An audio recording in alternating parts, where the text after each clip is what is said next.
Moi ben. Bos días a todas e a todos, vou ser moi breve, non? Hoxe temos con nos a Sandra Vázquez Domínguez, a Secretaria Xeral de Igualdade. Moitas gracias por vir. A Pilar Vilar Avendaño, témola en remoto, teremos un vídeo, non puido vir, que é a membra da directiva do Colexio Profesional de Enxeñería en Informática e presidenta da Comisión de Peritaxes do mesmo, e a María José Rodríguez Malmierca, que é responsable da área de e-learning do ECESGA e que é a persoa que fai todos os anos isto posible, que xa é a edición número 12 este ano, non? Como novidades este ano, pois temos a colaboración co CITIUS na organización, o Centro Singular de Investigacións en Tecnoloxías Intelixentes, e colaboradores, pois temos desde a Xunta de Galicia, Consellería de Educación, Universidades FP, Antega, Asociación de Mulleres Investigadoras e Tecnólogas Sección Galicia, Asociación Puntogal, a Universidade de Santiago por parte das Facultades de Ciencia da Educación, Woman Emprende e Oficina de Igualdade, Facultade de Informática da Universidade da Coruña, Escola de Enxeñería de Telecomunicación de Vigo,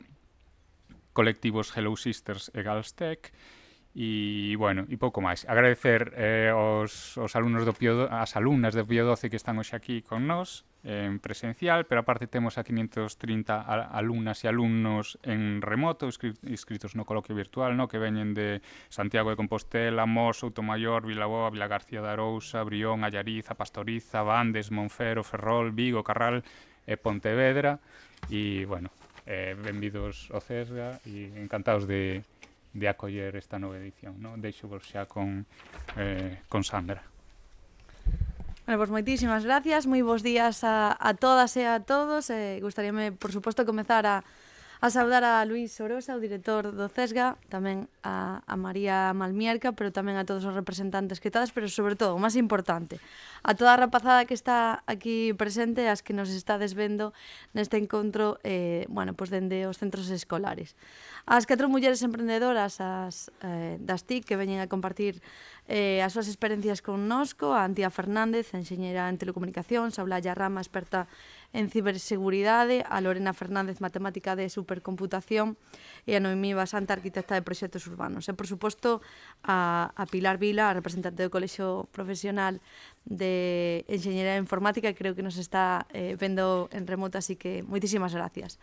Eu vou a ser breve, porque o importante é coñecelas a todas elas e saber que nos conte a súa experiencia profesional, pero sobre todo estamos moi orgullosos e moi encantados de poder tervos aquí con nós, de explicarvos exactamente, sobre todo de compartir con todos vos esta data, non? O Día Internacional das Rapazas nas TICs. Unha xornada, por suposto, para celebrar a vocación tecnolóxica das nenas, das todas as que estades aquí, pero tamén para reivindicar, non? A reivindicación ás mulleres referentes e poñer en valor, sobre todo, as importantes achegas á tecnoloxía e á ciencia.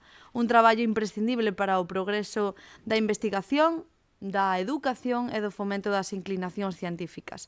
A conmemoración de hoxe coas novas xeracións e o futuro da ciencia aquí presentes, sodes o futuro da nosa sociedade, por suposto que queremos que deste xeito, non? Sexa un percorrido para todas vos e porque poidedes coñecer todo o que levamos avanzado e todo o que queremos que poidades avanzar connosco. As mulleres sempre formamos parte da historia, partícipes dos avances sociais, dos avances culturais e, por suposto, fundamentais nos avances tecnolóxicos. O papel das mulleres na ciencia e na tecnoloxía non é algo recente, podemos ter múltiples e numerosos exemplos de moitas delas, pero creo que hai que facer esa visibilización necesaria e importante. Así que, moitísimas gracias a todas as pioneiras que abriron o camiño para que hoxe, as que estamos aquí, estamos onde estamos, e para ollar o presente e o futuro das TIC de xeito optimista. Impulsar e celebrar o talento, a creatividade e impulsar as vocacións das nenas e dos nenos nas profesións STEM. Cada día son máis as mulleres que traballan e emprenden na ciencia e na tecnoloxía e con todo debemos seguir divulgando a ciencia e impulsar a presenza femenina, non, no eido das novas tecnoloxías de información. Por iso dar voz a mulleres referentes como as que fixen nombrar no día de hoxe, como as que temos hoxe aquí tan importante, pero para que todas vos, para que todas as rapazas que están aquí de maneira presencial e as que nos estades a ver a través da pantalla de todas as idades, vexades que a ciencia e a tecnoloxía como vocacións e como profesións reais. Un día como de hoxe compre, por suposto, lembrar a importancia das referentes e dos exemplos a seguir. Sobre todo para puntos moi importantes, compañeras, para romper estereotipos, para servir de exemplo ás científicas que veñen, para ofrecer eses recursos e oportunidades para as que están e, sobre todo, para pechar dunha vez por todas a fenda de xénero e cadar esa igualdade real nos sectores científicos.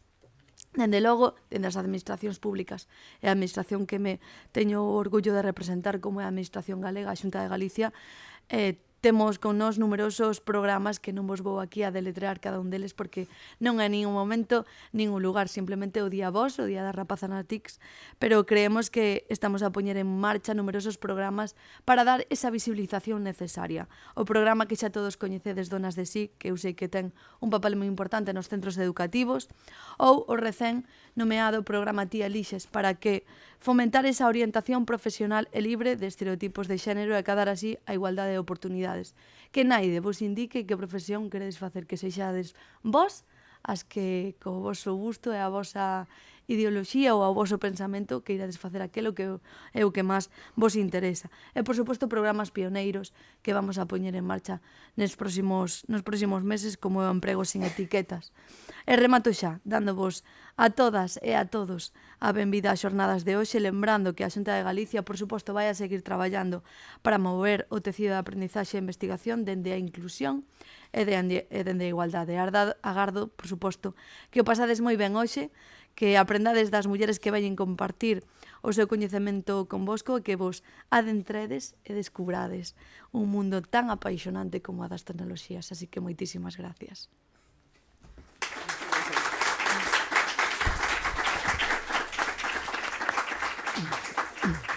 Bueno, agora vamos a dar paso tamén ao mensaxe de Pilar Vila, que, bueno, pues veremos, supoño, aquí na pantalla. Pilar Vila é a representante que ven da directiva do Colexio Profesional de Enxeñería Informática. Benvidas a todas. Grazas por participar nesta actividade de rapazas nas TIC. Espero que sexa moi productiva. O meu nome é Pilar Vila. Son vogal do Colexio de Enxeñería Informática de Galicia. Eu estudiei Enxeñería Informática aquí en Coruña, na Facultade de Informática, e empecé a miña trayectoria profesional como programadora. Despois diso, continuei como administradora de sistemas e aprendendo temas de redes informáticas e ao final montei a miña propia empresa e estou centrada en forense informático, son perito informática e a miña empresa dá servicios de ciberseguridade. Dentro do ámbito das TIC, hoxe en día, hai moitas cousas por facer, dende inteligencia artificial, blockchain, traballar con criptomonedas ou computación cuántica.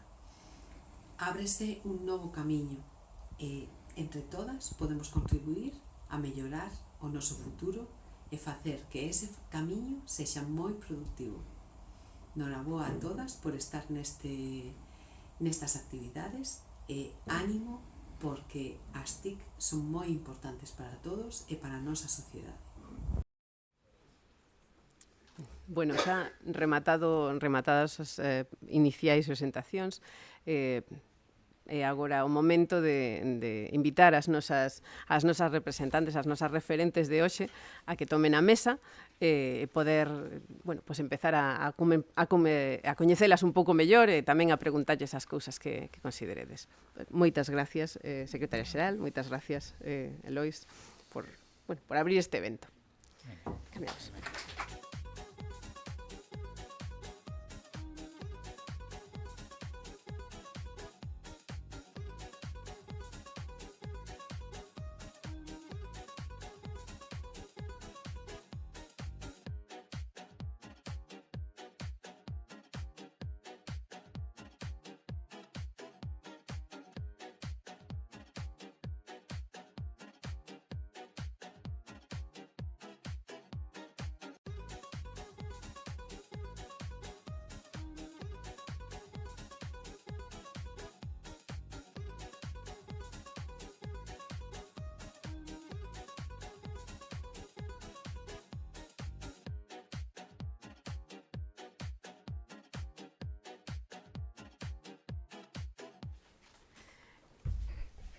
Bueno, agora que xa temos oficialmente inaugurada a xornada, agora toca o momento de coñecer as nosas 4 protagonistas. Eu vou facer así unha mínima introducción para que polo menos as poñamos así nun marco e logo van ser elas as que nos conten directamente un pouco máis do seu percorrido, das súas inquietudes, do que están a facer, das cousas que máis lles gustan, e un pouco como é ese mundo no que as tecnoloxías xogan unha parte. Ademais, xa veredes que as 4 teñen un perfil moi diferente entre sí, pero en todos estes casos, e esa parte tamén que nos interesa nos resaltar este día, as tecnoloxías xogan un papel importante, con un tipo de traballo moi diferente, e tamén non só as tecnoloxías de por sí, algo que a secretaria xeral comentou no seu discurso, no? Que é importante o papel que teñan as mulleres no mundo das tecnoloxías, pero non só como participantes, sino tamén como líderes. É dicir, que non é o mesmo estar en ese 30% ou 25% de participación cando o papel que xogamos é sempre de peza e non de exemplo a seguir ou de xefe de equipo, cousas así, non? Temos exemplos moi bonitos, tamén moi gratificantes dende o punto de vista tamén deste evento, dese 12 edición, non, que estamos a celebrar hoxe. Pois, por exemplo, Pilar, que estivo agora falando dende o Colexio de Informáticos, pois foi tamén unha das rapazas nas TIC que estivo nesta mesa hai uns anos, ou a nova presidenta da GAIN, que, bueno, pois temos a honra e a tremenda ledicia de que fora compañeira nosa no CESGA e tamén foi unha das rapazas nas TIC dos primeiros anos do 2017. Así que, sin máis, non sei se tedes algunha preferencia así por empezar a comentar, pois logo vou empezar por aquí pola miña compañeira Antía. Contovos moi brevemente porque logo xa vos conta ela con máis detalle, non? Antía Fernández López, ela é enxeñeira en telecomunicacións, e máster de enxeñería telemática, ambas pola Universidade de Vigo, e MBA pola UIE. Dende o 2008 traballa en proxectos de investigación, de desenvolvemento para distintos sectores de Gradiant. Gradiant é o Centro Tecnolóxico das Telecomunicacións de Galicia. É a directora de Innovación para Mercados Estratégicos. Logo nos contas, porque estes nomes así, es como, que significará eso? Bueno, experta en tecnoloxías ao redor dos datos, con énfasi en inteligencia artificial, conectividade e ciberseguridade. Ademais, traballa para a Comisión Europea como avaliadora e revisora de proxectos e é profesora de tecnoloxías aplicadas a empresas en diferentes escolas de negocios e másteres universitarios. Así que deixamos a Antía que nos conte un pouco máis. Moitas gracias. Bueno, pois bo día a todas, benvido, saúdos a todos os colexios que están en remoto. Quería comezar pola miña infancia. A miña infancia foi en Allariz, eu son de Allariz. Aproveito para saludar ao colexio de Allariz, foi aí onde estudiei, onde estudiei o colexio, e onde estudiei tamén o instituto. E aproveito tamén para saludar en especial ao Colexio de Mos, porque hoxe en día vivo en Porriño e teño 2 nenos que estudian nun colexio en Mos, en Sanguiñeda. E, bueno, como xurdiu que eu a día de hoxe este estudiando, xa estudiado escoller a carreira de Enxeñería de Telecomunicación? Pois, digamos que eu, cando era nena, non era unha nena que lle gustaran os robots, que programara ou que estuvera moito tempo detrás dos ordenadores. Sen máis, xogaba cas miñas amigas, igual que todos xogábamos ali. Teño amigas da infancia que estudaron letras, que escolleron ciencias. As de ciencias, moitas delas se adiantaron á rama de ciencias naturais, a coidados, a profesoras, a fisioterapia, enfermería, etcétera. Pero a verdade é que eu vía que a min as ciencias gustábanme, a decir verdade, dábanseme ben as matemáticas, dábanseme ben a física. No momento no que tocou estudiar a carreira, parecía como unha decisión, a decisión da miña vida, a decisión máis importante. Bueno, no meu caso, escollín Teleco, pero teño tamén 2 irmás que, pois unha delas, pois non lle deu unha nota e cambiou de carreira e está máis que feliz podendo haber cambiado. No meu caso, e no caso de vos tamén vos podo decir, non vos equivocaredes, moitas desas carreiras van a ter saídas e sempre se pode estar a tempo de cambiar. E por que estudiei Teleco?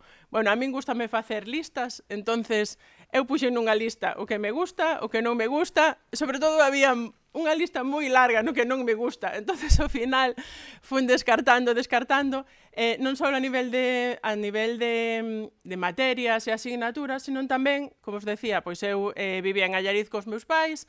os meus pais é unha familia traballadora que eu creo que tamén, desde moi de nena, pois me enseñaban que era importante traballar. Entonces, eu xa vía que por aí as enxeñerías parecía que era como algo útil para poder eu conseguir traballo. E entonces, eu escoitaba decir, as enxeñerías son moi difíciles, é certo que a mí me gusta o reto, cando alguén, pásame ainda a día de hoxe, isto é moi difícil, isto non é para ti. Entonces, a min pícame aí un pouco a curiosidade, digo, pois, igual non é para min, pero vou a probar.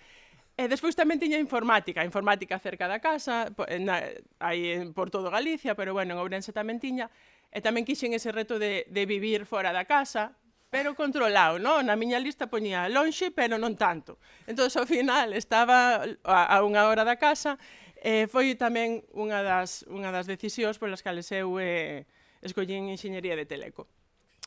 Dentro da propia carreira, xa os últimos anos, a verdade é que deu tempo de estudiar, sacar boas notas, tamén coñecer vos amigos, e os últimos anos da carreira, pois empecé a traballar xa en Gradian como becaria. En Gradian dedícase a crear proxectos novedosos para as empresas, de moitos sectores. Logo ampliamos. Eu non sabía se quería estudiar o doctorado, se me quería dedicar á investigación, entón empecé a traballar.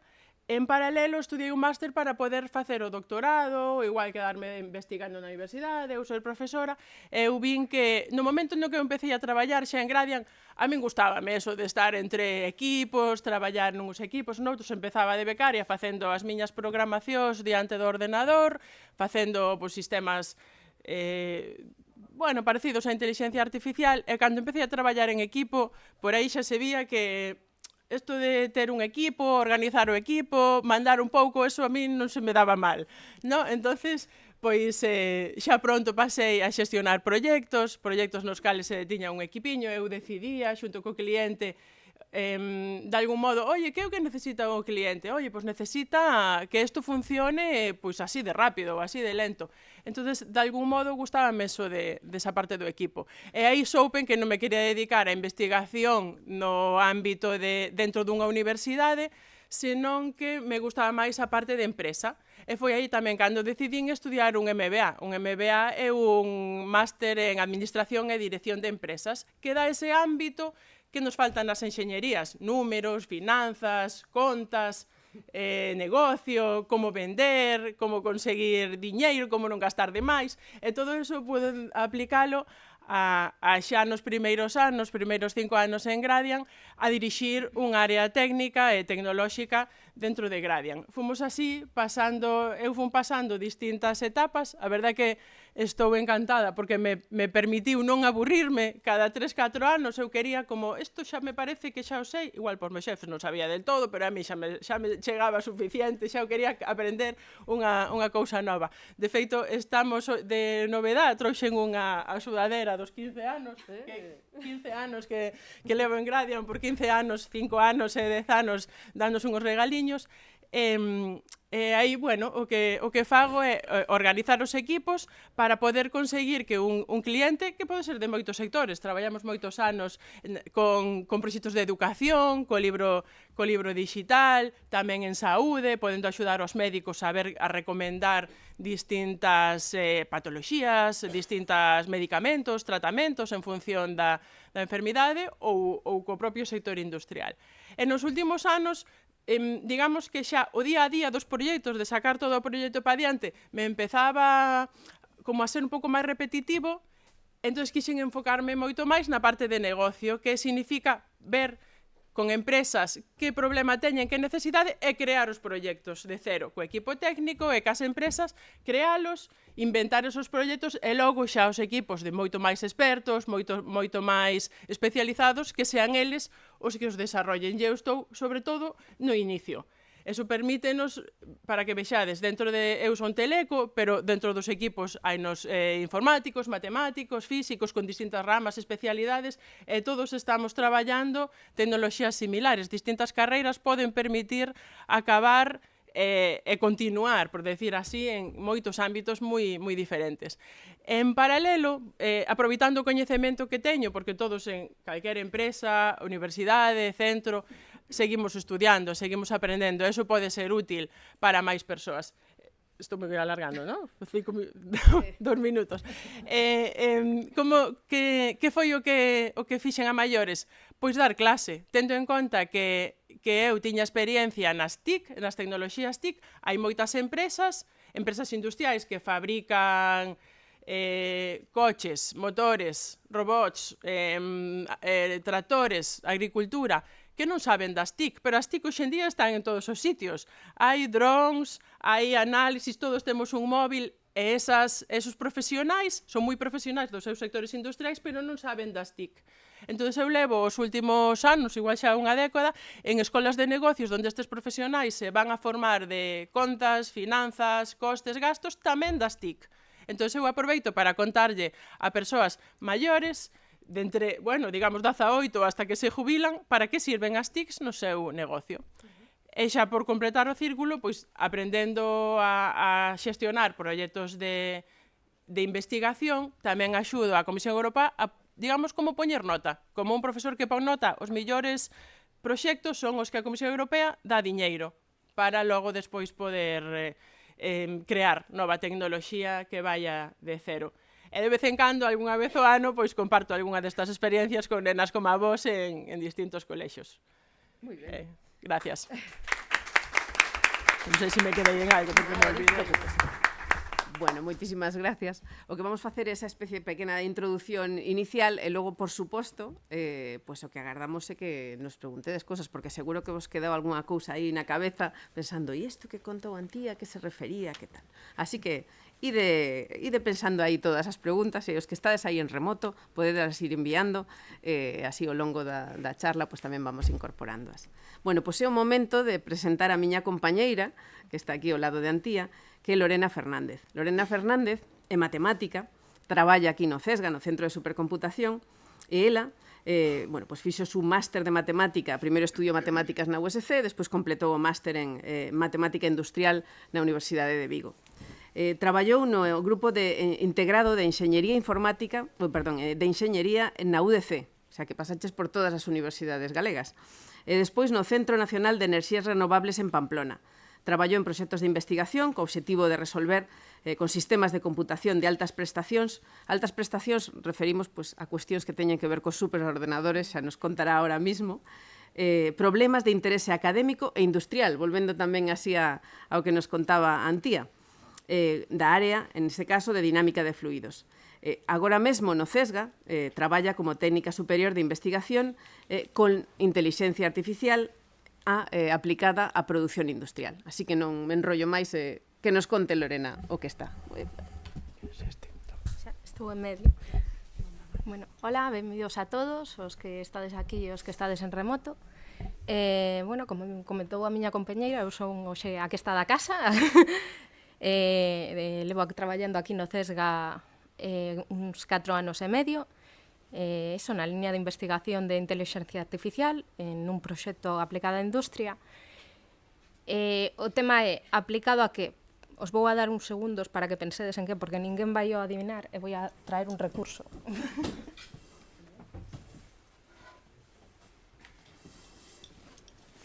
A madeira. Bueno, estos son distintos tacos de madeira que utilizan para laboratorio, que son de descartes, que teñen distintos colores, este ignífuno, con distintas propiedades.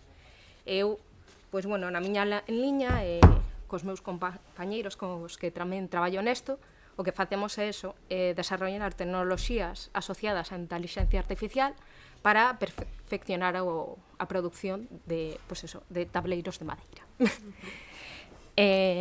Bueno, se volvemos po principio, eu non sou como a miña compañeira de que aínda teña dúdas de para onde iba a tirar, eu sempre quixen facer matemáticas. Sempre era con diferencia o que máis me gustaba, o que clarísimamente se me daba mellor. Eu, aparte, era, ata decir, un pouco rebelde. O sea, me gustaba resolver os exercicios de maneira diferente, se podía adiantarme unha lección e non me había explicado o profesor como facelo, pois daba igual. Algún día que te olvidabas de facer os deberes, pois decías, vale, só necesito que non saia, non me toque para o primeiro. Logo, a partir de aí, mentres vou facendo o segundo e tal, e xa o teño feito e tal. E curiosamente, isto non moitas veces non se transmitía en moi boas notas, porque era moi despistada. Me comía números ou os cambiaba, porque intentaba facelo o máis rápido posible. Me acordo que incluso en bacharelato cheguei a suspender algún trimestre as matemáticas, pero bueno, eu sabía que era o que se me daba ben. Cheguei á carreira máis contenta que nada, porque os números desaparecen, curiosamente. Todo se vuelve moito máis teórico e tal, pero moi contenta desa decisión. Pero, aínda así, máis que seguir na teoría, quería ver a parte práctica, a aplicación, a que se destinaban as matemáticas. Entón, fixen o máster de matemática industrial, e logo seguir buscando eses retos. Entón, quería un camiño máis centrado pois na investigación. Entón, acabei 2 anos no Grupo Integrado de Enxeñería, que ten a Universidade da Coruña, no campus de Ferrol, e aí estuve traballando en dinámica de fluidos, que ven a ser resolver como se comportan os gases e os líquidos. Entón, había problemas un pouco de todo tipo, de como se mezclaban colas, de como se iban formando regueiros aí nunha placa. E despois pasei deso a pasar outros 2 anos en Pamplona, no Centro Nacional de Enerxías Renovables, onde aí me tocou máis estos molinos eólicos que vedes por aí, pois en desenrolar pois eso, tarefas de cálculo para ver como mellorar esa tecnoloxía. E máis, aquí vou facer un exemplo para que vexades o necesario que son os centros como este de supercomputación para abordar ese tipo de cálculos. Os moliños son enormes, o sea, moitos son o equivalente a un edificio de 5 plantas. E unha tecnoloxía que quería evaluar, pois entraba neste taco, o sea, que era duns poucos centímetros. O sea, a resolución que ti necesitas nos cálculos para poder evaluar eso é enorme. Tes que facer simplificacións, eu lanzaba cálculos que requerían pois, de varias estanterías de ordenadores, e que lles facía falta semaniñas, así, para ver que facía falta. Entón, eso no meu ordenador, así, o que tiña para traballar non valía. O sea, houvese acabado antes o traballo que eu ter un resultado. E agora, pois, bueno, estou aquí no CESGA, pois eso, traballando en inteligencia artificial, que está un pouco máis de moda, pero que, bueno, xa vedes que isto non é peligroso, O sea, polo menos esta parte non vai pasar nada. Nada máis. Moi ben, pois moitísimas gracias.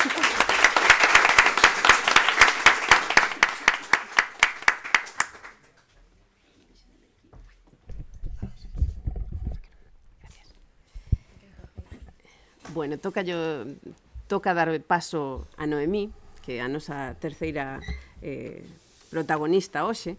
Noemí ven de un ámbito diferente, que tamén é unha cousa que creo que veremos aquí ao longo da xornada, que as tecnoloxías casi dan camiño dende calquera esquina, o sea, realmente non é que digamos que as tecnoloxías solo sexan propiedade de certas carreiras, senón que acaban tocando a todas, incluídas as das letras e incluídas as das artes, non? Neste caso, Noemí pois vai contarnos unha historia bastante diferente. Ela é arquitecta pola Escola Superior de Arquitectura de Coruña e a súa especialidade é urbanismo. Traballou en diferentes estudios de arquitectura e de diseño de escenografías ata chegar a seu traballo actual en Galopin Playgrounds. Galopin Playgrounds desenrola propostas de espazos de xogo infantil por todo o mundo e leva 15 anos traballando alá. Ela, ademais, tamén coordina diferentes proxectos de investigación, algúns CAUDC, como uno que están agora, con un manual de lugares públicos de estancia con carácter biofílico, que xa nos contará un pouco de que vai eso. E nada máis, deixo vos con Noemí. Moi ben. Moitas grazas por o convite. Nada, eu vou contaros máis ou menos pois, a miña traxectoria, aínda que me dou conta que ás veces non vai lineal. O sea, pero bueno, vou intentar que parezca lineal. Eu tamén estudei pois, un colexio, despois fui a un instituto, pasei no bomba no instituto, sobre todo. Eu tiña como unha tendencia máis a letras, inicialmente. gustábame escribir e tal. Despois me gustou moito o teatro, empecé no teatro pronto, xa no recreo xa xogaba facendo horas de teatro e tal. Non sei por que me veu isto, non sei, non lembro ninguén que me contara temas de teatro, pero sí, foi así espontáneo. O que sí vos podo decir, que creo que por aí oín algunhas que tamén fan ballet, é que eu estive no actual Conservatorio de Danza moitos anos, que antes era o Rei de Viana, era un sitio como moi sesudo de danza, daquel entonces, claro. Bueno, era unha das posibilidades, era profesionalizarme na danza, pero claro, era moi duro, tive unha lesión tamén, entón, pois, non seguín por aí. Pero quedoume ese remanente do gusto da escena, o gusto por expresar cousas, non? Despois de aí, pois, seguín co teatro. O teatro tamén ten moitos oficios, actuei tamén profesionalmente, cheguei a facelo, pero tamén pasei pois, un pouco por oficios pois, como eso, a escenografía ou incluso de rexidor, ou facíamos un pouco de todo, porque o teatro é como un pouco, ás veces me dou conta que é como os equipos que facemos na miña empresa agora, non? Ou en calquera empresa. Son equipos de traballo e cada un ten a súa faceta, pero temos que traballar todos nun mismo sentido e con unha visión do proxecto, non? Que vamos a facer. Despois, digamos, desta época un pouco iniciática, seguín co teatro ata agora mesmo, pero empecé a pensar que máis ben iba a ir por ciencias, porque pensaba que me iba a dar unha visión máis ampla. Podía seguir, digamos, coas letras por a miña banda, máis como personalmente, pero me daba un campo máis amplo, unha visión máis ampla. Despois, como ao final do instituto, empecé a falar con arquitectos, porque como que me atraía o rollo. A razón é porque ten tanto de arte como de técnica. Entón, a min me encantaba esa variedade, precisamente porque eu nunca sabía por onde iban, si por letras, por ciencias e tal. Encantoume, non? Costoume moito sacala, non tive momentos, porque entras de moi neno e saes con a idade, non? Traballei polo medio, xa tiven paróns, cousas persoais tamén que te pasan, non? Que te paran e tal, pero ao final conseguín, e bueno, xa, digamos, na propia escola de arquitectura, empecé a traballar en estudos diferentes, fixen urbanismo, fixen tamén edificación, digamos que coñecín un pouco o oficio, non? Pois fixen, por exemplo, temas de rehabilitación, temas de proxectos básicos, proxectos de execución, incluso tiven unha colaboradora, fixemos como unha especie de estudo, non? Pero que despois veu a crise, o tema da pandemia, todo isto, entón xa o deixamos, e foi cando, digamos, volqueime no tema de Galopín. Vin en un anuncio de Galopín Playgrounds e buscaban enxeñeiros. Pero eu fun igual a facer a entrevista e tal, porque me parecía increíble facer xogos infantís, non? O sea, me parecía como facer arquitectura, pero flipando máis, non? E atraeume. E ademais, sobre todo, porque o tema da industria, non? Eu viña da arquitectura, de estar en estudios e tal, pero a industria é como outro mundo, non? Ten o rollo o componente ese empresarial, que un estudio pequeniño non ten tanto, non? E cando entrei, pois, vin que era un sitio moi grande, estaba cheo de departamentos, tiven que pasar por moitos departamentos. O que os podo decir é que, como levo 15 anos tamén como compañeira, puden ver a empresa crecer. Eso tamén me deu a posibilidade de ver as necesidades. Por exemplo, eu fixen de todo. Fixen marketing tamén, porque faz de todo. Ao principio o equipo era menor, a empresa empezou sendo como artesanal, empezaron, digamos, a ser artesáns os que montaban os xogos, non? Tradicionalmente no mundo nórdico, o sea, os xogos infantís se facían, o teu pai podía facer unha cabaniña no patio ou así, non? Pois esa forma de empezar a empresa de forma artesanal foi como moi bonita. Eu empecé no 2009, xa estaba, digamos, unha parte artesanal consolidada, pero tamén empezaba a parte industrial, a parte inxeñeira. O sea, os inxeñeiros facían os planos, as documentaciones, todo isto empezou como a desarrollar as tecnoloxías na empresa, non? Empezaron a mercar máquinas de control numérico para cortar as pezas, todo eso requería pois programas especializados. Tamén, despois da enxeñería, cando, digamos, eu entrei, empezou como a revolución do diseño, non? Era como que ao principio nos basábamos moito nos temas tradicionais dos xogos infantís, de como eran, pero despois como que empezamos a innovar máis, a propoñer, nos dimos conta de moitas cousas, aprendimos, somos unha empresa moi aberta ao coñecemento, nos damos conta que a base de todo, para vos tamén, o sea, a curiosidade ten que ser o que os leve a donde querades, non? Tens que ter curiosidade por todo, incluso por cousas que parecen que non van a afectar moito a túa vida profesional, como, por exemplo, eu, a danza e tal. Eu, por exemplo, non falaba da danza fai nada, non? Falando do meu rollo profesional non falaba da danza, pero agora o reivindico, non? Porque son coñecementos que tes. Sempre todo ten que ver ao final. Nós, en Galopín Playgrounds, o que facemos son espazos de ocio infantil. Tamén, bueno, facemos elementos de deporte, saudables, tamén para a xente maior, pero, sobre todo, somos especialistas en espazos.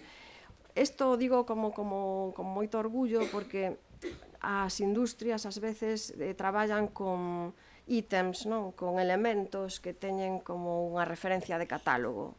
Nos facemos eso, tenemos como un ciclo de diseño industrial que empeza co diseño dun elemento, dunha gama, ás veces é unha gama, e a gama vai cun tipo de entorno, por exemplo. Un entorno natural non é o mesmo que intervir nun entorno urbano. Entón, esa gama pode ter uns elementos que se diseñan. Esos diseños ten que desarrollarse. Esos desarrollos levan a unha certificación, porque os xogos teñen que estar certificados. É unha cousa moi seria xogar. E despois, cando ven todo o tema marketingiano, os nenos van probar os xogos, se fan as fotos, se meten en catálogo, nas redes sociais e todo isto. Esa, por unha banda, é como o ciclo, digamos, da empresa anual, máis ou menos. Pero todo eso que facemos é ter un departamentos de proxectos. Facemos proxectos tanto con esos elementos estándares de catálogo como proxectos especiais que son únicos, que son enormes, que son guau, tal, que para iso temos o departamento de xogo. O que quero decir é que isto é moi complexo. O espacio público é un elemento complexo, implica política, implica sociedade.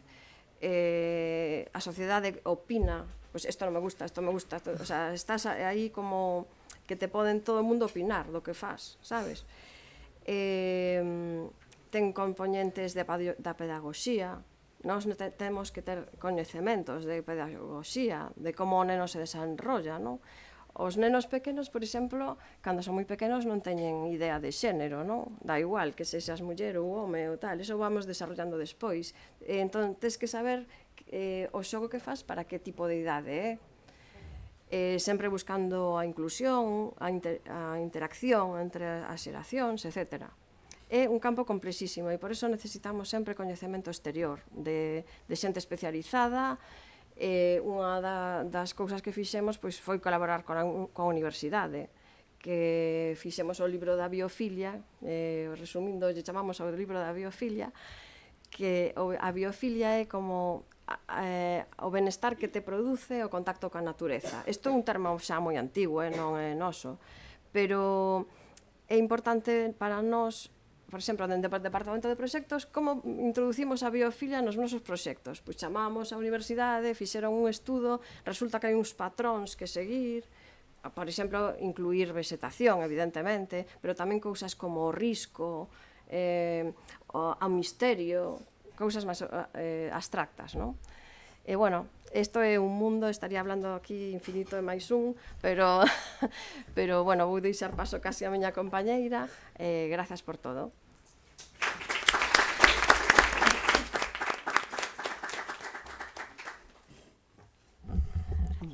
Bueno, pois para rematar esta primeira rolda, que haberá seguro que bastantes máis, pero esta primeira rolda para coñecer un pouco quen están aquí na mesa acompañándonos, rematamos con Olalla. Olalla Rama, ela é enxeñeira informática pola Universidade da Coruña, ten un máster en ciberseguridade.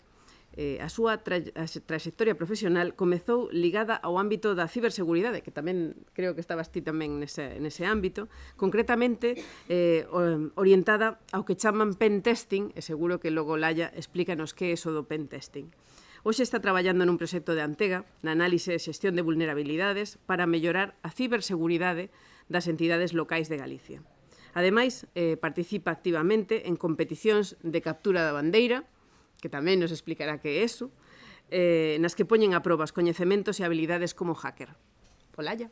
Bueno, pois en primeiro lugar, moitas gracias por invitarme aquí, a estar aquí. Bos días a todas e a todos os que estades tamén en remoto. Como comentaba, son graduada en Enxeñería Informática con un máster en Ciberseguridade, que é o campo ao que me dedico actualmente. Pero, bueno, ata chegar aquí, pois, pasei por diferentes etapas. Vou empezar a falar de cando eu estaba no cole. Eu cando estaba no cole, que, bueno, estudiei tanto nun colegio como nun instituto en Carballo, que no pobo no que eu vivía.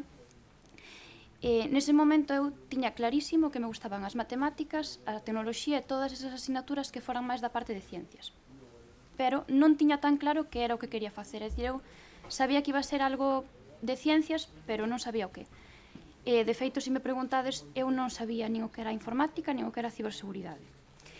A miña primeira opción sempre foi estudiar educación primaria ou educación infantil, porque sempre me gustaron moitísimos nenos, e a verdade é que o ámbito da educación a mí é algo que me gustou moito e que a día de hoxe me sigue gustando. De feito, non descarto que nun futuro pois orientar un pouco a miña carreira, porque tamén vos explicarei que, aínda que estudies algo en concreto, como foi no meu caso a informática, non quere dicir que toda a vida te teñas que dedicar a iso. Podes reorientar a túa carreira segundo os teus intereses e gustos, que tamén poden ir cambiando ao longo do tempo. Pois eso, como comentaba, xa en terceiro, cuarto, primeiro bachillerato empecé a ver temas de programación no instituto e demais. Empecéime a interesar por ese ámbito, decidín pois, que iba a facer informática. Que logo empecé a carreira e a programación non me gustaba nada, de feito é que horrorizaba a día de hoxe. Pero, bueno, sí que vin que na carreira pois, había outras moitas cousas que eu non coñecía, como era o tema da ciberseguridade que vos decía antes, e que sí que me gustaba e decidín continuar ca carreira.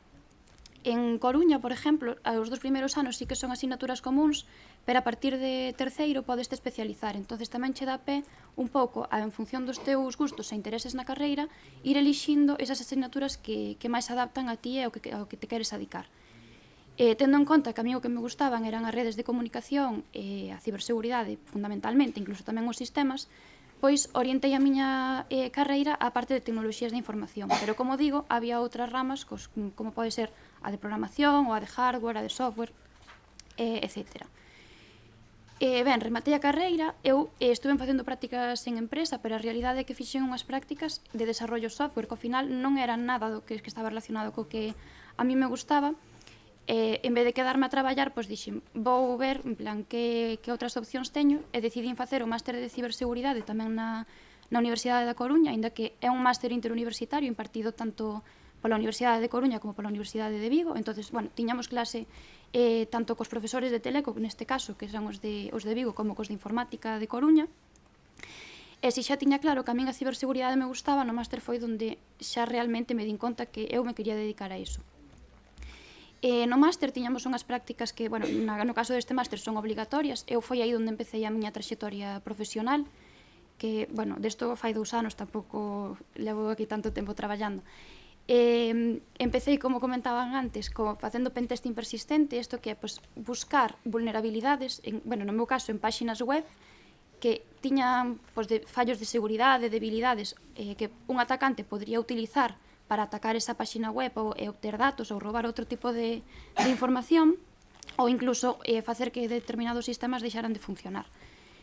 Entón, iso era co que eu empecé.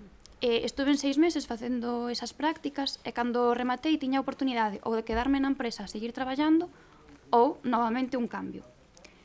Novamente cambiei porque, aínda que a ciberseguridade é o que me gusta, dentro da ciberseguridade hai moitísimos ámbitos e eu estaba segura que non era o que máis me gustaba. Entón, quixen explorar. En ese momento tive a oportunidade de cambiarme para outra empresa, que é na que estou actualmente, para un proxecto que ten a AMTEGA, que é a Axencia para a Modernización Tecnolóxica de Galicia, destinada ás entidades locales. Nós aquí o que facemos no meu caso, eu son analista e xestora de vulnerabilidades. O que fago é localizar as vulnerabilidades que poden ter as entidades locais, como son os concellos ou as diputacións, analizar cales son os riscos de que exista esa vulnerabilidade, as posibles solucións e, xunto co persoal do concello ou da diputación, ver cales son os seguintes pasos para poñerlle remedio a esas debilidades.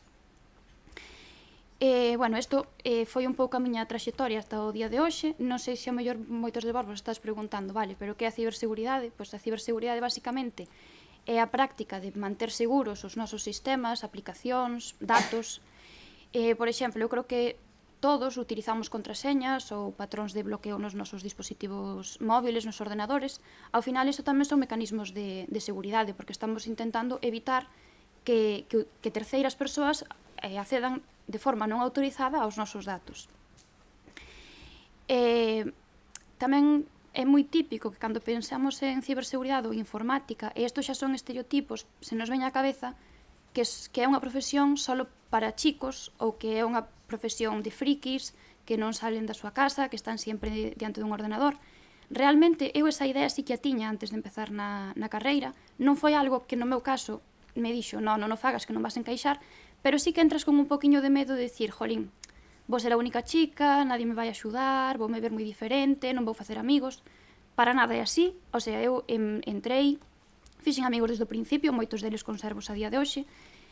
E, bueno, a ver, algún friki sí que hai, pero como en todos lados, non fai falta estudiar informática para iso.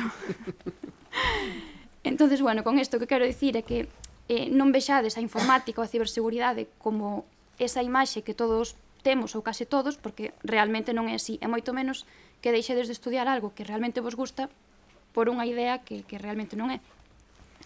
E, bueno, volvendo xa un poquinho a miña traxectoria, e xa tamén un pouco para terminar, comentaba que actualmente son analista e xestora de vulnerabilidades, pero a realidade é que no meu día a día compaxino tanto o meu traballo como con formación continua, porque a ciberseguridade é algo que avanza a pasos de xigante, entón tens que estar todos os días en constante formación. Ademais, a min gustame isto das formacións, certificacións que lle chamamos nos no ámbito da ciberseguridade, porque ademais de formarme no que é o meu campo, tamén me permite especializarme en outros campos que ao mellor eu non controlo tanto no meu día a día, pero que sí que me chaman a atención ou que de maneira un pouco lateral poden estar en contacto co meu día a día. Por exemplo, a min algo que me gusta moito é a parte de resposta a incidentes, que non é o meu ámbito de traballo, pero realmente se ti fas a partir dunha vulnerabilidade, a explotan, atacan un determinado sistema e ese sistema deixa de funcionar, pois ten que haber alguén para que despois ese sistema volva a funcionar de forma correcta. Ou incluso tamén me gusta moito a parte de forense, que ao final é como un forense que conocemos de toda a vida, pero aplicado ao ámbito digital, que sería o que se encarga de analizar como ese ataque se levou a cabo, quen lo fixo e demais. Entón, bueno, por esa parte están as certificacións. Pero ademais do traballo das certificacións, outra cosa que tamén comentou antes María, é que me gusta moito participar xunto cos meus compañeiros de equipo, que temos un equipo, nas competicións de Capture the Flag, a captura da bandera, que son competicións de ciberseguridade na que te enfrentas a diferentes retos nos que ti podes poñer a prova as túas habilidades e tamén adquirir novos coñecementos, porque ao final non sabemos todo e sempre temos moitas cousas que aprender. En concreto, vou vos contar unha anécdota, porque a min este tema de ciberseguridade, a verdade é que non deixa de sorprenderme ainda dedicándome a elo. Por exemplo, os 2 últimos anos estivemos participando xunto co meu equipo nunha competición de ciberseguridade que organiza a Guardia Civil a nivel nacional. Tivemos que ir, ao chegar a final, tivemos que ir presencialmente a Aranjuez, a Academia de Oficiales, donde ali nos enfrentamos a diferentes retos. Vou vos contar 3 que para min foron dos mellores. Un, por exemplo, era de hackear un dron. A nosa, ao final, poñíanos un dron ali e o que tiñamos que facer era tomar o control dese dron para manexalo nós. Era algo que eu no meu día a día non podo facer e que aproveitamos eses momentos tanto para aprender como tamén para chegar a facelo. Tiñamos retos tamén con candados que tiñamos que abrir con ganzúas ou con clips ou incluso co sonido das combinacións. Retos de investigación para ver como se cifrara un ordenador e demais. Outra cousa xa para rematar que me gustaría salientar do tema da ciberseguridade é que, eu estou vos falando da miña parte, que é unha carreira técnica, como acabei aquí, porque ao final a ciberseguridade non é só técnica. Eu no meu traballo coincido con xente que son da parte de dereito e, sin embargo, dedícanse á ciberseguridade, porque a parte de protección de datos está moi relacionada coa parte de dereito. O tema de educación, teño compañeros que tamén se dedican á parte de educación, pero no ámbito da ciberseguridade. Entón, conto vos un pouco isto para que vexades que dentro da ciberseguridade hai moitas posibilidades, ademais é un campo que ten moitas saídas laborais. Que vos animo a todas a que non teñades medo a facer unha carreira técnica, porque tedes tantas capacidades tanto como os chicos como calquera persona, vamos.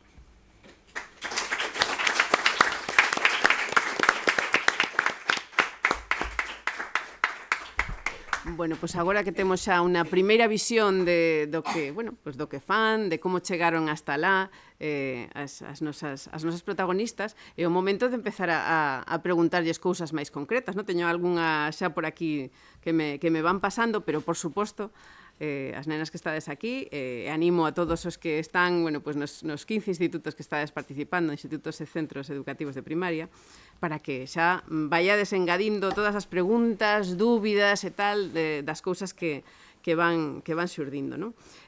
Teño unha pregunta aquí xeral que me fan que pregunto vas a todas. Preguntan por aquí se de pequenas vos gustaban os xogos de ordenador, a de móvil. Porque parece que, como sempre, hai o orixe das cousas. Eu podo empezar dicindo que non, que a día de hoxe creo que non xoguei un xogo de ordenador na miña vida. Por eso decía que cando empecé informática era algo que me preocupaba, porque decía que eu non vou encaixar, non me gusta nada do que lle gusta a esta xente, entonces...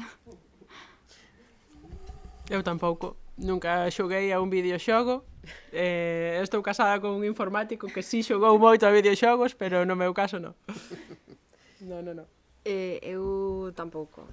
Pero máis que nada tamén pola idade. Eu cheguei, por exemplo, ao mundo dos ordenadores a mediados da carreira. Xa había xente como moi experta en eso, pero eu, como usuaria, empecé tarde. E xa directamente ligado ao rollo profesional, ao rollo de arquitectura, de facer planos e todo eso. Entón, algunha vez fuchiquei un pouco ou vin algún amigo con algunha cousa desas e flipei, pero non me deu por aí. Pois eu vou romper a tónica, A min encantábame, e sígueme encantando os xogos de estrategia e as aventuras gráficas, que son un pouco destes de puzzles, descubrir os enigmas e todo demais. A día de hoxe intento rehusalo un pouco porque xa estou todo o día diante dunha pantalla, pero ainda sei algunhas horas caen. Bueno, isto ven a reforzar, non, isto que estamos vindo aquí na mesa, que en realidade, como di Olaya, non hai dúas persoas igual no mundo das tecnoloxías ou no mundo laboral, en realidade. Tampouco se pode tomar a xente como un bloque, non? Decir, as mulleres gustanlles tal, non, perdona, ni por edades, nin por nada polo estilo. Hai unha pregunta que teño aquí para Noemi, que dalgo mencionou que decía, claro, que hai que ter en conta cando ela ou cando o equipo dela non diseña estes xogos infantís que temos todos vistos, que si os tobogáns, que si tal, cousas super creativas. Mencionabas que tamén dependía da idade e do xénero. Hai parques para nenas? Mira, podo decirvos que houbo peticións ao respecto, pero nós negámonos. O sea, quero dicir, nós intentamos, pero tanto de xénero como de outras cousas, quero dicir, facer xogos universais, que valga para todo o mundo. Que pasa? Que hai, ás veces, por seguridade, pois separas, por exemplo, os nenos pequenos dos nenos maiores, separas un pouco, porque os maiores van máis a trote, e os pequenos van máis ao mundo pequeno e tal. Hai que ter máis cuidado e protexelos. Pero salvo ese tipo de cousas, nós intentamos sempre unir, non, incluso xeracionalmente, que os maiores podan estar co neno mentras que xoga, que tamén o neno xogue a súa bola, non? Que está ben, xogo libre e tal, que se desarrolle. Daros conta que o xogo é o dereito fundamental do neno, non dende fai tanto tempo, quero dicir, antes os nenos non tiñan nada, de feito, ás veces hasta traballaban, non? O sea, que isto é como un dereito e, ademais, forma parte da saúde da sociedade. O xogo na naturaleza, por exemplo, os animais xa xogan dende pequenos, tal. É necesario para, digamos, que probar un pouco cousas que te van a valer para cando sexas maior, non? De xénero, digamos, nós intentamos sempre ter en conta cousas como moi universais que valgan para todo o mundo. Tamén outra cousa que temos ás veces é que traballamos con países árabes, que entón é verdade que cando fago, por exemplo, eu fago planos, fago renders, non? Ás veces algunha animación, representamos sempre con persoas, con ambientación, porque as persoas, digamos, dan a escala, a sensación de escala, a sensación, digamos, do que vai quedar o parque. E moitas veces nos espacios, nas zonas árabes, temos que ter cuidado co que diseñamos, porque eles teñen outra cultura. En cada cultura tens que ter cuidado porque tens que entender a cultura na que estás actuando, non? Os árabes, por exemplo, son máis abstractos, non son tan figurativos. Ás veces, pois, algunhas veces poñemos, digamos, máis homes nos renders, algunha muller, pero tens que ter cuidado de que non teña pantalóns cortos ou cosas así. Son como extremos, non? Pero, en xeral, nos sempre igualdad, non? Sí, parece bastante evidente, pero, bueno, a mí o que me sorprendeu que dis que realmente sí que houbo xente que o pidiu. Era como... Moi poucos, moi poucos. Sí, o sea, no, creo que unha ou dúas veces pediron xogos rosas e azuis e tal. Pero non, que va. Para Antía, pregúntanos que proxectos fixeches de educación, que mencionaras aí algún de educación, de saúde. Sí, pois de educación os relacionados por exemplo, se vos estades utilizando un libro digital, vamos facelo figurativo, por non entrar ao concreto. Pois cada un ten unhas habilidades que se lle dan mellor unhas partes, se lle dá mellor outra parte, entonces o profesor vai decir, veña, fagamos esta páxina de exercicios, e pode haber alguén que termine moito máis rápido unha parte do exercicio, alguén que termine outro máis lento, ese máis lento tamén, entonces o libro que vos enseña é capaz de adaptar o que pide e pedirlle moito máis, facer preguntas moito máis complicadas para quen parece que consigue facelo todo moi ben e moi rápido, ou, como decía ela, para quen parece que ve moi rápido, estarlle todo o día chinchando, volve atrás, porque te comiches números, sobre todo relacionados con eso, con ensinar aos alumnos a poder, de algún modo, que o libro sea intelixente e que sepa axudar a ese aprendizaxe sin ter que ser o profesor que vaya un a un, neno a neno, vendo si terminou e dille, oye, pois entonces fai un dibuixo, fai unha redacción aberta, en vez de facer solo o tipo test, escribe algo máis. Temos por aquí, empezan a preguntar xa moitas cousas. Vamos unha para o Laia. No mundo actual, os nosos datos están totalmente protexidos? Eso é o que buscamos ca ciberseguridade. Temos que poñer, porque moitas veces que eses datos non estén protegidos é culpa do propio usuario que utiliza contraseñas que non son todo robustas que deberían ser, mete datos onde non deberían. Eu creo que moitos de nós recibimos casi a diario, polo menos unha vez a semana, mensajes ou chamadas telefónicas dicindo necesitamos que nos des a túa contraseña ou estes datos para recuperar esta transferencia do banco que están intentando facer, ou este paquete que tes pendiente está perdido, non pode chegar porque non temos os datos actualizados. Entón, moitas veces nos aí o que estamos facendo é dándolle as nosas contraseñas, que en moitos casos moita xente utiliza pois, si tes 3 redes sociales, utilizas a mesma contraseña en 3 redes sociales, que eso está mal feito, deberíamos ter unha contraseña para cada cousa, e ao final, se esa contraseña se filtra, a xente pode acceder aos nosos datos ca nosa contraseña. Eu, se ao final ti sabes o meu PIN do meu portátil ou do meu móvil, está podendo acceder sin que eu lle este dando o permiso. Entonces, bueno, nese caso, pois sí que hai moito que aprender, moito que avanzar, e logo, pois, bueno, as entidades todas están poñendo da súa parte, obviamente, para que eso non pase. Temos unha para Lorena. Como chegaches a traballar no CESGA?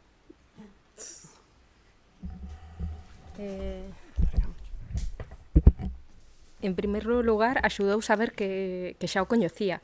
O sea, eu cando estive en Ferrol xa había asistido algunha vez a algún dos cursos do CESGA, eu utilizaba xa o superordenador, entonces o tiña en vista. Cando acabou o proxecto que eu tiña en Pamplona, apareceu pois eso, esa oferta e demais e tal, e dicía, mira, parece interesante e tal, e vin para aquí encantada. Esa é a historia. Mira, no, Lorena, non escapes. Bueno, gracias. Pregúntanos por aquí, bueno, outra pregunta era do IES de Brión, esta non o teño moi claro. Cal é o futuro da inteligencia artificial dende o teu punto de vista? Bueno, creo que tamén Antía pode aportar a esto. Sí, algo de eso iba a caer.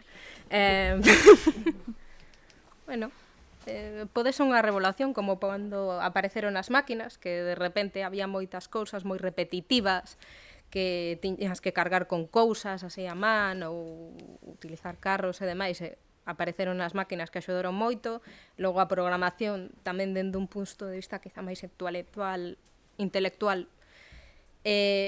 evítate facer operacións moi tamén que tes que facer moitas veces seguidas, o sea, se ao final programas ben algo, evites ese traballo así que é máis tedioso, pois ao final a inteligencia artificial vai facer vai supoñer unha revolución no seguinte nivel. Xa estamos vendo pois todos estes modelos de lenguaxe que para min agora mesmo é un avance do que é buscar nun Google ou algo parecido. Agora, pois, en vez de buscar unha palabra o seu significado, yo pregunto ao chat e responde moito máis rápido, ou para redactar documentos que ten distintas versións. Entón, creo que nos vai facer a vida máis sinxela e centrarnos máis en tareas que nos resulten máis estimulantes, que fomenten máis a nosa creatividade e que sean mellores para o traballador. Eu sou optimista. Non sei se queres así o mellor a aportar alguna cousa. Bueno, o futuro está complicado de poder adivinar, pero bueno, sí é certo que nos últimos anos, sobre todo estes últimos 2-3, vimos unha super revolución ca inteligencia artificial, sobre todo porque está o acceso de todos nós, non só dos que están tecnolóxicos destas dos ordenadores. Vos entrades a Google e podedes ver, facer preguntas, que vos fagan un menú, que vos fagan lista da compra, que vos resolva problemas complejos, que vos escriban un libro, que poñedes un texto e crea unha imaxe, xa non fai falta pintar imaxes, xa non fai falta dibuixalas, todo eso a inteligencia artificial é capaz de crealo.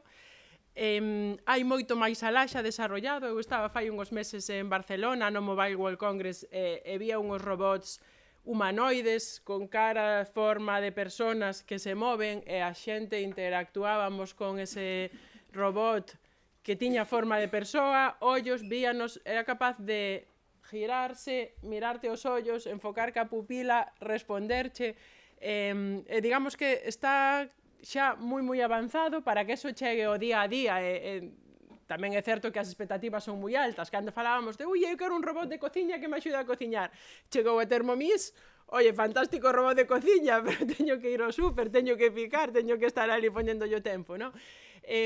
Creo que queda moi lonxe toda esa parte de poñerlle sentimentos. Todos estes robots van a facer magníficamente todas as tareas que programemos neses robots, pero non van a ser capaces de mezclar moitas facultades diferentes. Seguramente igual un robot que programe hainos, pero non vai haber un robot que sea capaz de danzar, crear un espazo juvenil adaptado a según que edad ou capacidade. Mezclar moitas disciplinas e mezclar sentimentos, eso eu creo que será o moi futuro. Bueno, teño aquí, sí, teño por aquí unas cuantas preguntas, pero non quero que aquí as nosas pois asistentes non teñan a ocasión. O único, non sei, para logo guardar aí o son, como facemos? Fala así potentemente. É unha pregunta para Lorena. Crees que a inteligencia artificial pode chegar a ser peligrosa? Non creo que moito máis que os humanos, O sea, o tema é, agora mesmo, para a inteligencia artificial, xa se teñe moitísimo máis cuidado que co que antes facía unha persoa. Cando ti en centro sentido pretendes axudalo, podes meterlle reglas de seguridade e cousas así dunha maneira moito máis automática. E máis, agora, cando se fai la de todas destas noticias e tal, dos perigros, é máis un tema de dereitos, de propiedade intelectual, de, vale, isto de quen xerou a ferramenta, de quen a usou, un pouco todo isto. Pero peligro non o creo. O sea, hai moitísimo control neso e ao final vamos a estar máis seguros con estes avances. Alguén máis? Alguna pregunta máis? Se lle ponen con licenza a inteligencia artificial, non pode ser que se revele porque sabe que como si lo tuviéramos de esclavitud, porque lo usan demasiado.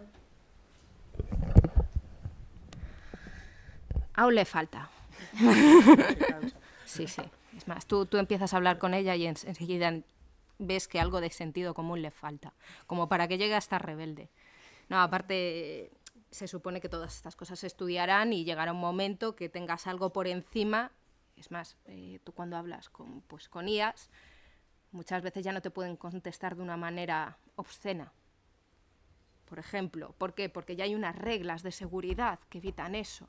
O no puedes preguntarle ciertas cosas de armamento o cosas así que puedan ser un poco pues esas cuestiones de seguridad. ¿Por qué? Porque ya hay esos sistemas de seguridad que lo evitan. Y ahora mismo la inteligencia artificial realmente es como un perro, en el sentido de que lo que se ha avanzado es que tú le das un método de aprendizaje, pero el cómo se comporta es cómo se ha aprendido y se controla. El tema es que hay que controlar muy bien cómo has aprendido a ese animal. Y lo mismo pasa con la inteligencia artificial. Si lo aprendes de la manera adecuada, no va a suponer ningún riesgo. Bueno, tenemos varias... Por completar, os sistemas de inteligencia artificial ao final son ordenadores en definitiva non se cansan, son como as máquinas, non se cansan, non se van a cansar nunca, se ves que están cansados será que se empezan a estropear, empezarán a funcionar regular, das o botón de apagar, consume menos enerxía.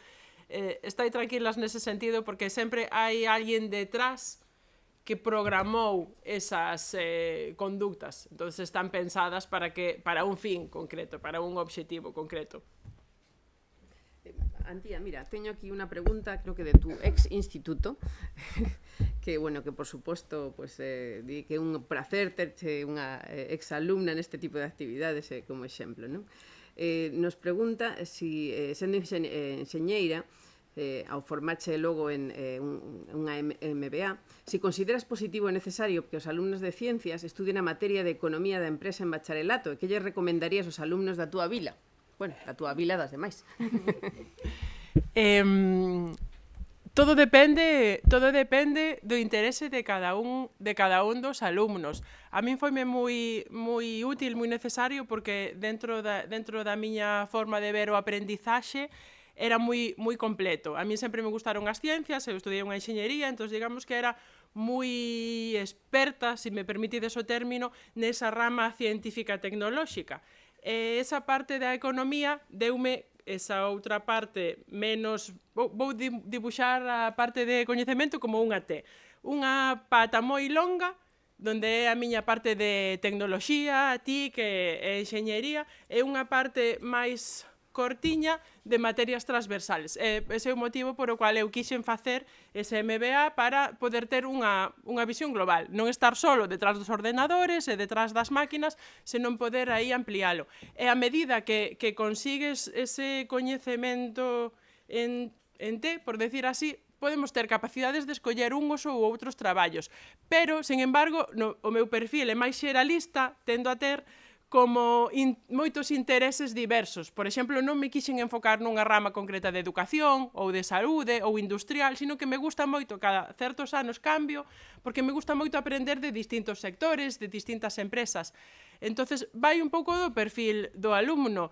Hai perfiles moitísimo máis específicos, igual máis enxeñeriles, igual pode ser máis igual o teu interés, que lle gusta moito profundizar e saber moito de unha temática, de unha tecnoloxía. Non só ser o caso, como é meu, dos managers, que teñen que tener unha visión máis ou menos global e capaz de entender todas as partes como o director da orquesta. Hai violinistas moi bons, hai trompetistas moi bons, cada un é moi experto no seu, o director da orquesta debe saber un pouquiño de cada.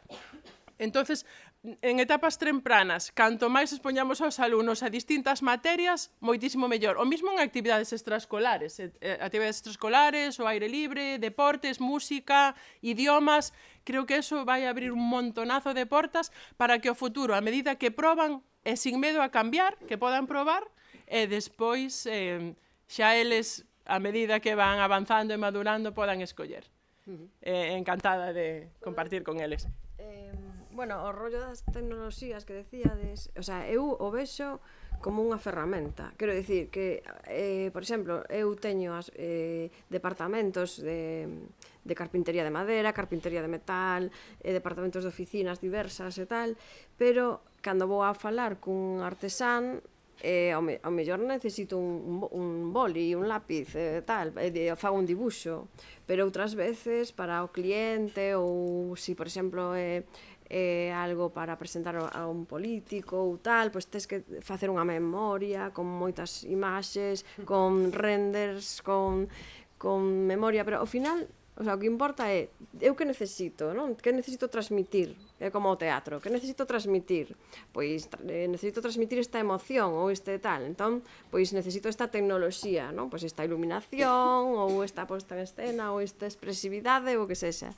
Entón, creo que a tecnoloxía debería estar, por exemplo, ao servicio do que ti queres expresar, non? No teu proxecto. E dá igual, non é que mole máis unha tecnoloxía por ser máis guai ou estar máis na moda, non? O papel tamén unha tecnoloxía, o sea, todas están ben, non? Pero hai que saber utilizalas, nada máis, unha ferramenta. Mira, ahora que estás ti aí, teño unha pregunta para aquí, para Noemi, que di, que é o que máis che gusta do teu traballo? Pois, sinceramente, a mí me encanta poder ter acceso a tal cantidad e variedade de xente e de disciplinas, porque iso é o que a mí me motivaba dende sempre, nesa dualidade que sempre tiña entre letras e ciencias e tal.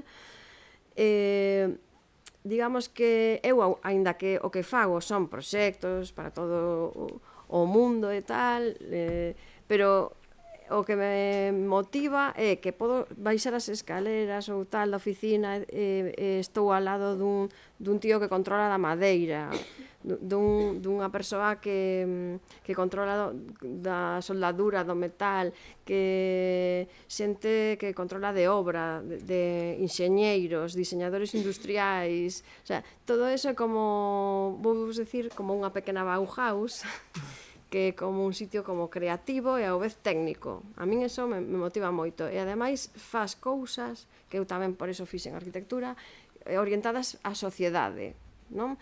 Cun proxecto ti podes modificar tamén a sociedade, porque estás, por unha banda, tens que analizar moito onde vas a actuar, que tipo de población é, para que edade de uso é o parque, se son para nenos maiores, pequenos, se a orientación, por exemplo, do sol influe, porque os tobogáns ás veces deslumbran, e tens que orientalos ben, ten que ter sombra, o sea, non é só o xogo que vas meter, senón todo o entorno. E iso crea pois un espazo no que a xente, a sociedade pode disfrutar, que además a sociedade o necesita, non? Por lei necesitamos espazos para que xoguen os nenos nas cidades, non? Isto non sempre o houbo, temos que ver que a cidade, o sea, ti cando fas un parque estás creando unha cidade, estás creando cidade, eso é maravilloso, a mí me encanta. Non me extraña, estaba pensando no teu caso, supoño que se pasas por diante de uno dos parques, non, que creachedes, bueno, eu estaría mirando para eles a ver como usan, non estaba pensando eu cando diseñei eso, non estaba pensando que usaras así. Bueno, teño que decirvos que isto, o sea, cando pasas por un parque, ese parque ten detrás moitísima persoal traballando, quero dicir, eu fago unha parte, pero os meus compañeiros fan outra, entón é como un equipo moi grande tal de xente, non? Decías o tema da No, estaba comentando, digo que seguramente se ves así ese, bueno, pues un proxecto feito que o mellor dis, mira, fíjate que forma máis curiosa de usalo que non se nos ocurrira a nos, non? O que os iba a contar que se me foi, que ás veces cando temos, digamos, a gama de elementos feita, o pospoñemos a proba, o sea, despois da certificación, xa están certificados, bueno, o certificador non vexas que perrerías lle fai os xogos para, o sea, os carga de aquí o sea, con pedrolos enormes, tal, lle fai perrerías de todo tipo para que despois cando salgan o espacio exterior eso aguante ben, poda ter, por exemplo, mira, unha vez tiñamos un domo que era así con moita corda e tal, e tiñamos que facer o cálculo cos nenos de un lado, cos nenos de outro, o sea, por se acaso, mellor todos iban para un lado. O sea, tens que ver todas as variantes, non? Eso das perrerías e tal, antes da certificación. Pero despois poñemos a proba os xogos con nenos. E moitas veces, cando diseñas, pensas que van a usalos así, e non, é verdade que pasa. Fan, o sea, pois eso, como é normal, porque o que mola é eso, non podes dirixir o neno tampouco, tens que darlle un pouco de cancha para o xogo libre, non? Teño unha pregunta aquí que nos envían para todas. Sentides que vos costou moito chegar hasta onde estades agora mesmo? Mañás madrugando, así. Constancia. Bueno. Eu non tanto, un pouco, non sei, a rutina ou algo así, pero bueno. A ver, hai momentos e tal, pero non particularmente, non sei. Teño unha pregunta para Olaya, doies bueno, de Brión. Arrepínteste de non estudiar educación primaria? No, para nada, porque eu, bueno, o que decía antes, descubrín un mundo que para min a día de hoxe é o que máis me gusta, e o que decía, se dentro de un ano me apetece dedicarme ao mundo da educación, ou podo plantexarme empezar a carreira de educación primaria para poder dar clase aos nenos pequenos, ou incluso podo facer un máster de educación e dar clase relacionado co que a mí me gusta, que é a ciberseguridade ou a informática, a xente máis maior, nos institutos ou en FP, e que ao final estou xuntando tanto a parte de educación como a parte que a min agora mesmo me apasiona. Mira, preguntan outra tamén para ti. Se non te gusta ou se non te gusta programar, é moi difícil. eu non considero que sea difícil ou fácil. Eu creo que é en base a gustos. A min, o de estar pensando que vas facer isto e que tes que darlle estas instruccións para que actúe así, e que ao mellor programas esas instruccións e depois non funciona como ti queres, e tes que... Non sei, a min é algo que non me gusta. Depois hai moitos lenguajes de programación. Eu a día de hoxe teño que programar, por exemplo, en Python, que é o lenguaje que suelo usar. Bueno, fago porque teño que facelo e xa está. Non considero que sea difícil nin fácil, considero que depende un pouco do gusto, tamén do nivel ao que vayas programar e demais. Volvo a hablar porque se non me empezo a mirar aquí as preguntas da sala e esquezo a sala. A ver, chicas, algunha cousa que queirades preguntar? Ai, o fondo... Bueno, pues levanta e usa aí a voz con toda a potencia.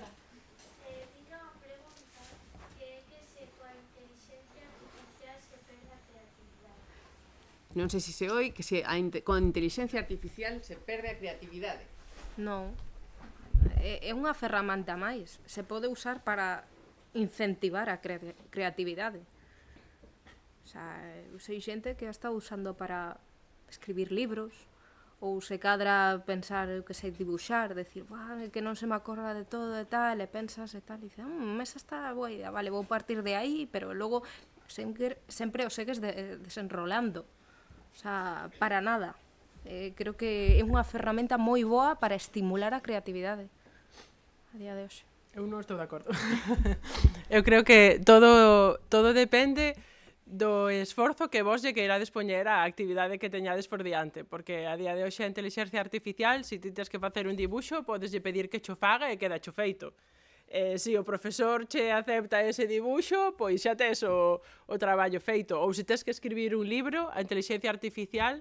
Eu teño un compañeiro de traballo que non sabe para nada de filosofía e díxolle, escríbeme un libro relacionado con Platón sobre filosofía. Escribiu o libro, redata un pouco máis largo, 100 páxinas dun libro. Empezou a ler e dixo, madre mía, isto parecía que o creía. Deullo a un compañeiro que era filósofo de verdade, dixo, como escribiches isto? Mira, escribín isto, que che parece? Como escribiches isto? Está mezclando distintas épocas contemporáneas, distintos anos.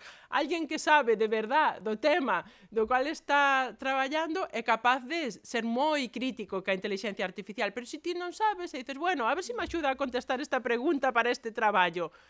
Bueno, parece que igual isto me cola. Bueno, podelo facer, pero se realmente te esforzas, que aí onde está a tua parte. Ti partes da base de que non vas a coller eso e deixalo así. Se no momento tú recibes esas respostas da inteligencia artificial e as cuestionas, eres crítico, pos unha mente moi crítica e dices, creo-mo, non mo creo, vou consultar outra fuente, vou volver a facer outra pregunta retorcida. Aí sí que está estimulando moitísimo máis a creatividade que se parte de ti a primeira resposta. Porque de algún modo vas a poder interactuar e vas a poder crear moito máis alá. Pero non vos conformedes, porque se vos conformades vai volo dar feito, entonces non pensades, non tedes que facer nada nin coller o lápiz. O mellor de todo é ter criterio, como en todo. É relevante. Tes que ter criterio, temos a cultura, a túa cultura, o sea, que tes que formarte e tal, non te vai a vir o criterio ese para saber se é bo ou malo. Claro, desa tecnoloxía. Estou imaginando un destes espazos de xogo diseñado por unha IA e o mellor os nenos acababan non que sei onde, non? Temos unha pregunta aí ao fondo, dime. Recomendades a inteligencia artificial para facer traballos escolares? Non sei se recomendan a inteligencia artificial para facer traballos escolares. Eu si a recomendo... Me mira mal a profesora. É importante ser críticos, importante, eu recomendo a xogar, oye, que me responde, a ver que me di, a ver que no. Tamén é verdade que inteligencias artificiales hai moitas, entonces hai nas actualizadas, non as hai actualizadas, eso é un mundo enorme, é como se me dices, ahora decides utilizar a inteligencia artificial, poñémonos 5 anos atrás, é como se me preguntades, recomendades Google para aprender, faslle preguntas a Google e Google respóndeche moitas cousas, pero podelas creer ou non, fai falta ser moi crítico, se ti lle pos aí a Google algo relacionado con saúde, mellor é consultar ao médico, non é facerlle ningún caso ao propio Google. A inteligencia artificial é o mismo, pero é importante tamén que sepades que dentro das empresas estamos utilizando para axilizar traballos no día a día, confiamos na inteligencia artificial para según que actividades. Entonces, se non tedes o criterio dese traballo, desa actividade ou de onde estades consultando, o máis normal é que vos confundades, e que eso non sea un resultado correcto. Pero bueno, por usala podese usar para pruebas. Toda a tecnoloxía ten detrás un misterio. Sí, Ese misterio gustanos a todos. A ver a onde me leva isto, tal. Entón, ata que non... esa curiosidade é boa, humana, pero ata que non, digamos, usas esa tecnoloxía e te expresas con ela, non acaba esa curiosidade, ese misterio. É normal. Bueno, xa... Hai que esforzarse, eso é a base. Non esperar que non lo den feito. E non creer, como está dicindo Antía, que a resposta é correcta directamente. Pode estar moi ben formulada, pero... E créela, podela creer e pode ser moi convincente, pero non o creades. Sí. Bueno, xa indo a hora na que vamos, para non liarvos moito, tamén a xente que está conectada, vamos a intentar facer unha última pregunta que ven do IR de Carral para todas vos, que din, os vosos estudios foron moi difíciles? A ver, eu vou dicir, a min, por exemplo, primeiro e segundo de carreira sí que se me fixo un poquinho duro, pero creo que pola diferencia de que ao final o cambio da etapa de bachiller ou instituto a carreira, ao final, eu, por exemplo, no meu colegio non éramos moitos na clase, entonces tiñamos os profesores super pendientes sempre de nós, como que nos preguntaban, nos axudaban, eran casi como clases particulares. E logo ti chegas á universidade, nunha clase de 100 alumnos onde o profesor non sabe nin quen eres, pois, bueno, ao principio como que choca un pouco, despois tamén está o feito de que en informática, falo sempre do meu caso, as asignaturas son comuns, entonces, como dicía, hai asignaturas que che van gustar, asignaturas que non, e que o caso da programación, por exemplo, para min, que non me gustaba, facíaseme bola, entón, despois esas asignaturas sí que igual me costaron un pouquiño máis, pero logo sí que é certo que cando cheguei a terceiro xa puiden ir especializándome no que a mí me gustaba, a mí se me fixo bastante máis fácil. Pois a min fai moito tempo xa. Pero bueno, basicamente sí, podo decir que en resumen, sí, claro, costoume, para empezar porque son moitos anos xa, e xa traballaba polo medio, entón hubo épocas que eu deixaba, volvía, así, ao final, sobre todo. Pero costoume porque é o que me pasa o que dixo Antía, que me gustan tamén os retos. Algúnas asignaturas non me molaban moito, pero eran necesarias, pero había outras que me motivaban mogollón. Esas que me motivaban me costaban tamén, pero era o reto, entón quería superarme a min mesma, non? Por iso foi difícil, pero a satisfacción despois de chegar a facelo, non? É bonito tamén. No meu caso foi máis sinxelo que o bachiller. Pero posiblemente sea das poucas matemáticas que poda decir isto. O sea, eu teño mellor nota da carreira que de bacharelato, pero porque eu cando cheguei á carreira era só o que me gustaba e só o que se me daba ben. Entón, claro, era todo moi a favor, pero a ver, ten a súa dificultade a carreira, obviamente. Claro. No meu caso, eu fixen teleco cando eran 5 anos, do 2004 ao 2009. E por aquel entonces, a media de terminar a carreira de teleco estaba en máis de 10 anos. Era unha carreira de 5 anualidades, pero estaba máis de 10. E había moitos compañeiros que igual estaban ali 8 ou 9 anos terminando a carreira. O primeiro ano entrábamos 250, a mitad xa quedaban no primeiro ano por o camiño, cambiábase de carreira, buscaban outras, e logo o segundo, terceiro, cuarto era moi habitual ter compañeiros de outros anos en asignaturas, había asignaturas as máis difíciles que igual sí que se xuntaban máis repetidores e demais. Entón, bueno, a carreira, digamos que é dura, eu soupeme organizar moi ben, entonces, bueno, había momentos de moito traballo onde eu preparaba ben os exámenes, logo outros momentos de máis descanso, poden saquei esos 5 anos das primeiras, pero foi un traballo duro de constancia e de non rendirse nunca, constancia, tirar para diante, sacar as asignaturas, traballar, logo, despois dos exámenes, descansar, ter todo moi controladiño. Bueno, pois nada máis, eu creo que, bueno, aínda queda algunha por aí pola lista, pero tamén por intentar axustarnos a xente que está escoitándonos dende os seus institutos e nos seus coles, pois vamos a intentar ir pechando. De novo, nada, darvos as gracias ás catro. Bueno, foi un placer aprender de vos e saber un pouco as traxectorias que sabedes que son totalmente diferentes unas outras, e que eso está ben, o sea, realmente non hai unha fórmula para todo o mundo, nin hai unha obligación de que te guste unha serie de cousas e que esas te leven a un camiño, non? Eso creo que tamén dos que estamos traballando de unha maneira ou de outra relacionadas cas tecnoloxías é algo que sabemos ben. Que o importante é facer algo que che guste, descubrilo, que ás veces non é a primeira, que é a cuarta. E que logo se pode cambiar, se pode mudar moitas veces de criterio, non rendirse o importante, e, bueno, disfrutar tamén co que fais. Moitísimas gracias pola vosa presencia e moitísimas gracias polas preguntas.